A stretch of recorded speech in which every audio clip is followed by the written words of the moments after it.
पिता की वसीयत पूरी करने का फल। कहानी। एक बार एक बहुत ही नेक और ईमानदार आदमी था। उसका एक बेटा था। जब उस आदमी के मरने के दिन करीब आए तो उसने अपने बेटे को बुलाया और दो बातें कही, जिसमें पहली बात यह थी कि कभी भी खुदा की झूठी कसम नहीं खाना। दूसरी बात यह थी कि मैंने जिन लोगों का ऋण लिया है उसको चुका देना। दोस्तों, यह कहानी एक ऐसे बेटे की है जो अपने पिता के मरने के बाद भी उसकी आज्ञा का पालन करता है और अपने बाप की वसीयत पूरी करने पर खरा उतरता है और उसका बदला फल उसको मिल जाता है।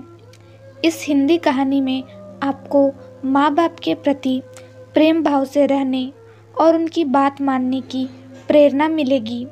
जब वह आदमी मर गया तो लोगों को पता लगना ही था और उन्होंने यह भी पता लगा लिया था कि उसने अपने बेटे से कर्जा चुकाने की बात कही थी।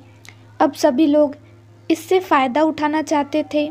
जब लोगों ने यह सुना तो बहुत सारे लोग उसके बेटे के पास आए और कहने लगे कि तेरे पिताजी के ऊपर हमारा इतना कर्ज है।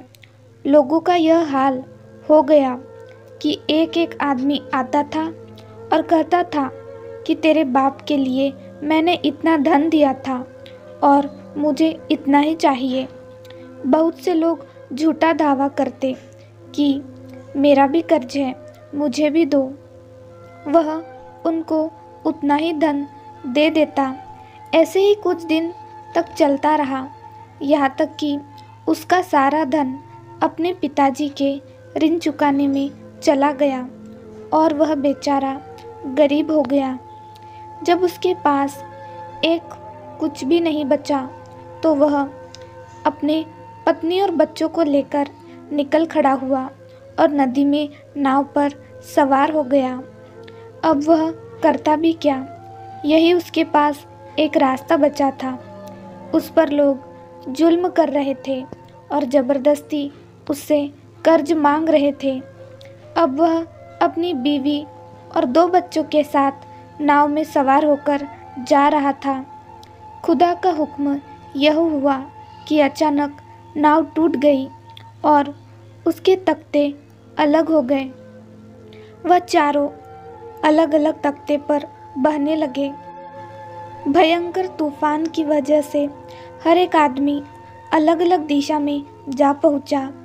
अब यह आदमी जिसने दावेदारों के जुल्म से तंग आकर वतन छोड़ा था, एक द्वीप में जा पहुंचा जहां पर कोई आदमी नजर नहीं आता था। वह बहुत हैरान और परेशान था।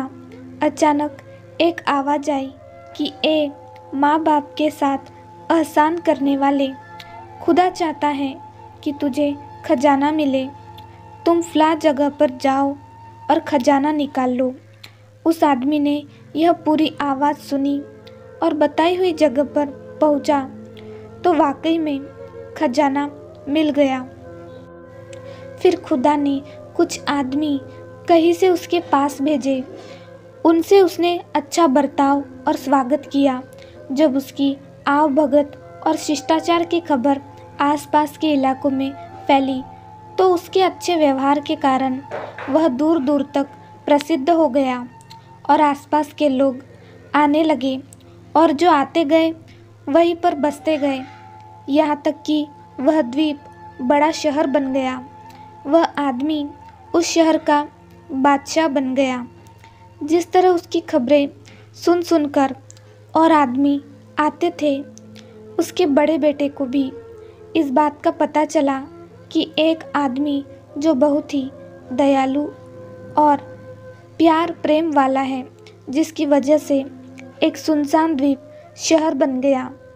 यह सुनते ही वह भी उस द्वीप की तरफ चल दिया। मंजिल तय करता हुआ जब वह उस द्वीप में पहुंचा तो उसकी मुलाकात बादशाह से हुई। उस बादशाह ने उसकी बहुत बढ़िया इज्जत की और अपने खास लोगों में शामिल कर लिया। मगर बाप बेटे एक दूसरे को पहचान नहीं सके। इस तरह जब उसके दूसरे बेटे को खबर हुई और वह भी बादशाह के पास आ पहुंचा, उसको भी बादशाह ने अपने खास लोगों में शामिल कर लिया। अभी तक यह तीनों बाप बेटे एक दूसरे को पहचान नहीं पाए थे। अब बादशाह की बीवी का हाल सुनिए, जो नाव से बहकर किसी दूसरे द्वीप में जा पहुंची थी और एक आदमी ने उसे अपने घर में रख लिया था। जिस आदमी ने उसको रखा था, उसको भी बादशाह की खबर हुई कि बहुत ही अच्छा आदमी है, जिसकी वजह से एक सुनसान द्वीप शहर बन गया है। तो यह आदमी भी उस औरत को साथ लेकर बादशाह के द्वीप की तरफ चल पड़ा। जब द्वीप के करीब पहुंचा तो औरत को नाव में ही छोड़ दिया और कुछ नजराने लेकर बादशाह की खिदमत में हाजिर हुआ। बादशाह ने उसकी इज्जत और आवभगत के बाद कहा कि आज रात यही गुजारो। उसने कहा, मैं नाव पर औरत को छोड़ आया हूँ और उसकी तमाम बातों का जिम्मेदार मैं ही हूँ। बादशाह ने कहा, उसकी सुरक्षा के लिए मैं 2 आदमी भेज देता हूँ और उन्हीं दोनों भाइयों को हुक्म दिया कि वह जाए और रात भर उस नाव में बैठी औरत की रक्षा करे।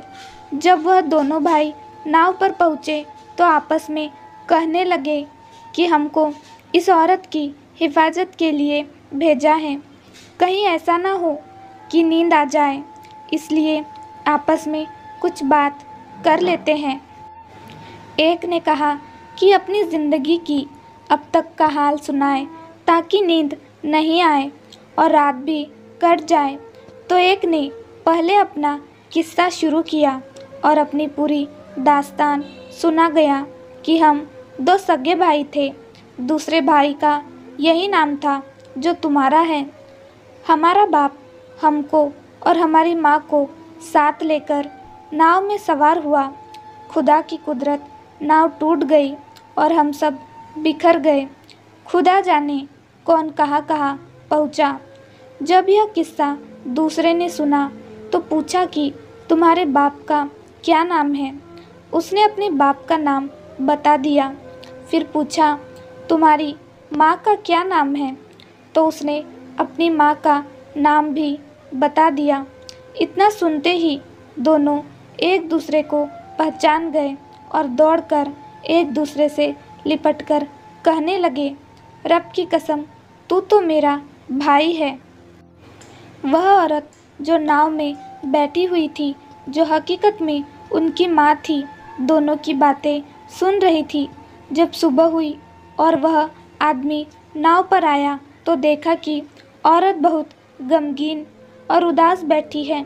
यह देखकर उसका माथा ठनका और गुस्सा आया और वह उल्टे पांव बादशाह के पास गया और यह बात बताई।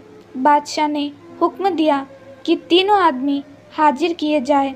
जब हाजिर हो गए तो बादशाह ने औरत से पूछा कि इन्होंने तेरे साथ क्या किया जो तू इतनी उदास और गमगीन है। वह औरत बोली कि हे बादशाह, इनको हुक्म दे कि यह अपना रात का किस्सा दोहराए। बादशाह ने हुक्म दिया। जब उन्होंने अपना किस्सा सुनाया तो बादशाह भी उनको पहचान गया। बादशाह ने तख्त से दौड़कर उनको अपने सीने से चिपका लिया और कहा, कसम अल्लाह की, तुम मेरे बेटे हो।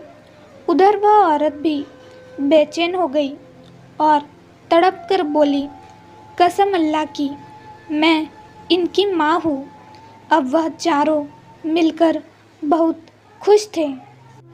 दोस्तों, यह कहानी थी एक होनहार बेटे की, जिसने अपने बाप की वसीयत को पूरा किया और उसका फल, इनाम उसको प्राप्त हो गया। इस कहानी से हमें यह प्रेरणा मिलती है कि माँ बाप की आज्ञा का पालन करने और उनकी सेवा करने से हम कामयाब होते हैं। अपने माता पिता की सेवा करने से ईश्वर भी खुश होता है। दूसरी बात यह भी है कि ईश्वर जब चाहे किसी को भी मिला सकता है और जब चाहे किसी को भी जुदा कर सकता है। कहानी कैसे लगी हमें ज़रूर बताएं दोस्तों। चैनल पर नए हैं तो लाइक, शेयर और सब्सक्राइब ज़रूर करें। कहानी सुनने के लिए धन्यवाद।